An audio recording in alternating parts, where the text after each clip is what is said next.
माई सन ये मूवी इसी साल 2021 में रिलीज हुई थी, जिसकी IMDb रेटिंग 6 आउट ऑफ 10 है। मूवी की कहानी बेस्ड है एक कपल पर जिनका 7 साल का बच्चा ईथन रहस्यमय तरीके से गायब हो जाता है।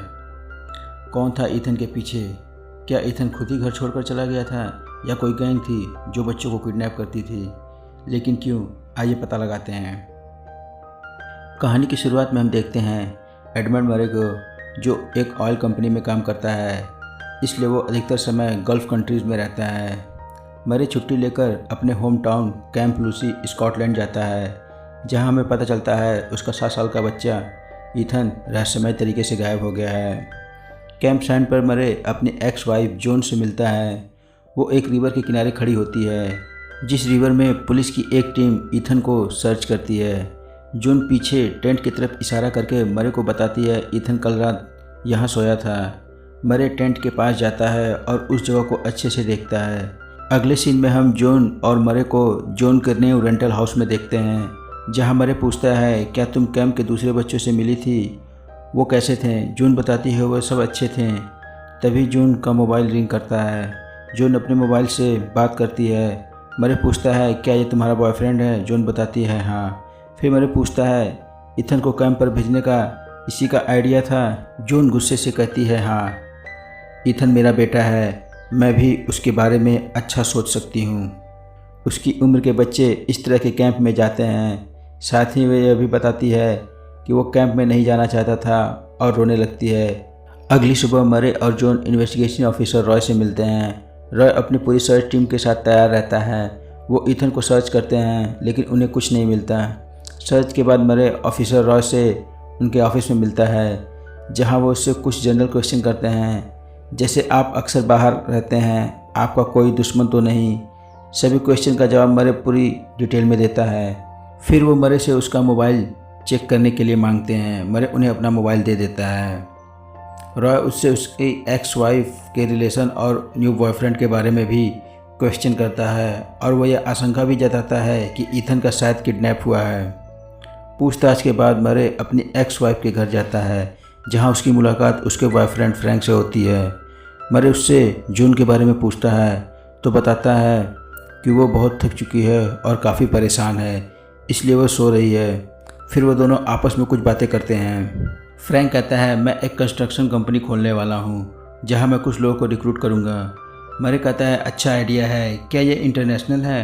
फ्रैंक कहता है नहीं, मैं यहीं रहकर काम करूँगा, मैं जून से दूर नहीं रह सकता। फिर वो मरे को अपने नए घर का ब्लूप्रिंट दिखाता है, जिसमें वो ईथन के रूम का जिक्र नहीं करता। मरे गुस्से से कहता है ईथन क्या बेसमेंट में रहेगा? मरे कहता है मेरा बेटा मिसिंग है और तुम मुझे ये सब दिखा रहे हो। फिर वो जून को आवाज़ लगाता है। फ्रैंक उसे मना करता है, कहता है वो सो रही है, उसे डिस्टर्ब ना करो, लेकिन मरे नहीं मानता और जून को आवाज़ लगाता है। फिर वो फ्रैंक को मारने लगता है और उससे पूछता है मेरा बेटा कहाँ है? फिर वो इंस्पेक्टर रॉय को कॉल करके बुलाता है। पुलिस वहाँ पहुँचती है और मरे को अरेस्ट कर लेती है और फ्रैंक को हॉस्पिटल एडमिट करते हैं। पुलिस मरे को जेल में बंद कर देती है, जहाँ उससे मिलने इंस्पेक्टर रॉय आते हैं। रॉय मरे से कहता है ये सब करके आप हमारा समय बर्बाद कर रहे हैं, ये समय ईथन को ढूंढने का है। मरे इसके लिए सॉरी कहता है और ये भी कहता है कि फ्रैंक मेरे बेटे के बारे में कुछ तो जानता है। वो ऐसी मुश्किल घड़ी में मुझे अपने नए घर का ब्लूप्रिंट दिखा रहा है, जहां वो जून के साथ रहने वाला है, और उस घर में ईथन के लिए कोई कमरा नहीं है। दिस इज़ स्ट्रेंज, आप उस आदमी को सीरियसली लीजिए। इंस्पेक्टर रॉय कहता है अभी तुम इस हालत में नहीं हो कि तुम मुझे इंस्ट्रक्शन दो, आज रात तुम यहीं रहोगे। फिर रॉय वहाँ से चला जाता है। अगली सुबह इंस्पेक्टर रॉय मरे से मिलता है और बताता है फ्रैंक तुम पर कोई चार्ज नहीं लगाना चाहता। मरे कहता है आपको ये सुनकर कुछ अजीब नहीं लगता? रॉय कहता है ऐसा कुछ नहीं है, फ्रैंक निर्दोष है।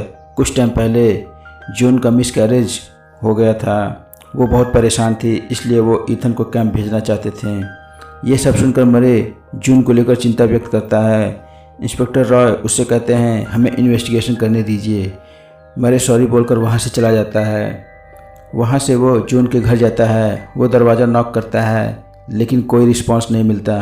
फिर वो देखता है दरवाज़ा अंदर से लॉक नहीं है। वो घबरा जाता है और घर में जून को इधर उधर खोजने लगता है। फिर वो ईथन के कमरे में जाता है जहाँ जून ईथन के बेड पर सो रही होती है। मरे को सामने देखकर जून हैरान हो जाती है। मरे उससे सॉरी बोलता है जो भी उसके साथ हुआ। जून कहती है तुम्हें कैसे पता? तब वो जवाब देता है मुझे इंस्पेक्टर रॉय ने बताया। वो इंस्पेक्टर रॉय पर नाराज़ होती है और कहती है उनको कोई अधिकार नहीं है कि वो मेरी पर्सनल प्रॉब्लम को किसी से शेयर करें। वो मरे पर भी नाराज़ होती है जो भी उसने फ्रैंक के साथ किया। अगले सीन में हम देखते हैं मरे अपने कलीग ले को कॉल करता है लेकिन कांटेक्ट नहीं हो पाता। तभी वहाँ इंस्पेक्टर रॉय आ जाता है। वो मरे से उसका फ़ोन ले लेता है और बताता है तुम्हारा फ़ोन टैप हो रहा है, और वह ये भी बताता है कि उसे इस केस से हटा दिया गया है। अब यह केस लंदन की हाई अथॉरिटी संभालेगी। रॉय को यह शक होता है कि इन सब के पीछे मरे की ऑयल इंडस्ट्री इन्वॉल्व है। वो मरे को कहता है अब तुम्हें खुद कुछ करना पड़ेगा अपने बेटे को बचाने के लिए। मरे फ्रैंक के फ़ोन के लॉक को खोलने की कोशिश करता है जो उसने उससे लड़ाई के दौरान अपने पास रख लिया था ताकि उसे ईथन के बारे में कुछ लीड मिल सके। वो लॉक को ओपन करने में कामयाब हो जाता है। मरे उसमें ईथन के बर्थडे का वीडियो देखता है और अपने आप को गिल्टी महसूस करता है कि उसने ईथन को टाइम नहीं दिया। वो और भी वीडियो और फ़ोटो देखता है जिसमें वो एक सस्पिशियस कार देखता है जो ईथन को फॉलो करता है। मरे जून के पास जाता है और उसे वो फुटेज दिखाता है और उस कार को भी दिखाता है। वो कहता है इस कार का ऑनर ईथन पर नज़र रखे हुए है। मरे जून से रिक्वेस्ट करता है कि वह अपने भाई से कांटेक्ट करे जो एक इंश्योरेंस कंपनी में काम करता है ताकि वो कार के ऑनर का नेम और एड्रेस बता सके। इंक्वायरी के बाद उन्हें पता चलता है कार का ऑनर विलियम है और उसका एड्रेस भी पता कर लेते हैं। बिना कोई समय बर्बाद किए मरे तुरंत वहाँ से जाने लगता है। जून भी उसके साथ जाने को कहती है लेकिन मरे मना कर देता है। वो कहता है अगर मुझे कुछ हो गया तो तुम ईथन को बचा सकती हो। फिर मरे विलियम के घर जाता है। वो देखता है वही सेम कार घर के बाहर पार्क्ड है। वो घर के अंदर जाता है और विलियम पर लोहे की रॉड से हमला करता है। बाद में वो उसे बांधकर उसे इंटेरोगेट करता है। पहले तो वो कुछ नहीं बताता लेकिन बुरी तरह से टॉर्चर करने के बाद वो बताता है कि वो ईथन का पीछा पिछले 2 हफ्तों से कर रहा था और मौका पाकर उसका किडनैप करके उसे एक ग्रुप को दे देता है जिनके बारे में उसे नहीं पता। विलियम ईथन को डनमोर लॉज में ड्रॉप किया होता है। अपने बच्चे को बचाने के लिए मरे डनमोर लॉज जाता है। वहाँ वो 3 लोगों को देखता है। वो ईथन को भी देखता है जो बेहोश रहता है। मरे बाहर खड़ी गाड़ी के एक टायर का हवा निकाल देता है। किडनैपर्स ईथन को ले जाने के लिए गाड़ी में डाल देते हैं। तभी उनकी नज़र पंचर टायर पर पड़ती है। उनमें से एक बंदा जिसका नाम स्टीवन है वो टायर बदलने लगता है। बाकी 2 बंदे अंदर लॉज में बैठकर वेट करते हैं। मरे मौका पाकर स्टीवन को मार देता है और उसकी बॉडी को वहाँ से हटा देता है। बाकी दोनों बंदे स्टीवन को खोजने लगते हैं। फिर वो उसे कॉल करते हैं। उसका फ़ोन मरे उठा लेता है और वो किडनैपर से ईथन को छोड़ देने को कहता है लेकिन वह गन निकालकर मरे को लॉज में खोजने लगते हैं। मरे जून को अपना लोकेशन मैसेज करता है और इंस्पेक्टर रॉय को कांटेक्ट करने को कहता है। कुछ समय बाद जून भी वहाँ आ जाती है। उधर मरे एक और किडनैपर को मार देता है। वो ईथन को लेकर वहाँ से निकलता है। तभी एग्जिट के पास जून से मिलता है। वो तीनों किडनैपर की गाड़ी से ही वहाँ से निकल जाते हैं लेकिन तीसरा किडनैपर गाड़ी की आवाज़ सुनते ही उनके पीछे जाता है और उन पर ओपन फायर करने लगता है जिससे एक गोली मरे की पीठ पर लग जाती है। फिर भी वो गाड़ी चलाते हुए वहाँ से निकल जाता है। आगे रास्ते में वो बेहोश होने लगता है जिससे कार रोड से स्लिप होकर उतर जाती है। जून ईथन को लेकर गाड़ी से बाहर निकल जाती है। तभी उसे महसूस होता है कि उसकी तरफ कोई आ रहा है। वो सोचती है कि किडनैपर उसके पीछे आ रहा है लेकिन वो इंस्पेक्टर रॉय होता है और वो वहाँ से निकल जाते हैं। फिर हम मरे उसके बेटे और उसकी एक्स वाइफ जून को एक साथ देखते हैं जो बहुत खुश रहते हैं लेकिन ये खुशी बहुत थोड़े समय के लिए ही होती है। मरे को अरेस्ट कर लिया जाता है क्योंकि उसकी ऑयल कंपनी जिसमें वो काम करता है उसमें कुछ इलीगल ऑपरेशंस हो रहे होते हैं। जाने से पहले वो अपने बेटे से कहता है वो जल्दी आएगा। मरे पुलिस की मदद करता है चाइल्ड एडबक्शन नेटवर्क को ख़त्म करने में जिससे जज उसकी सज़ा कम कर देते हैं और मूवी वहीं ख़त्म हो जाती है।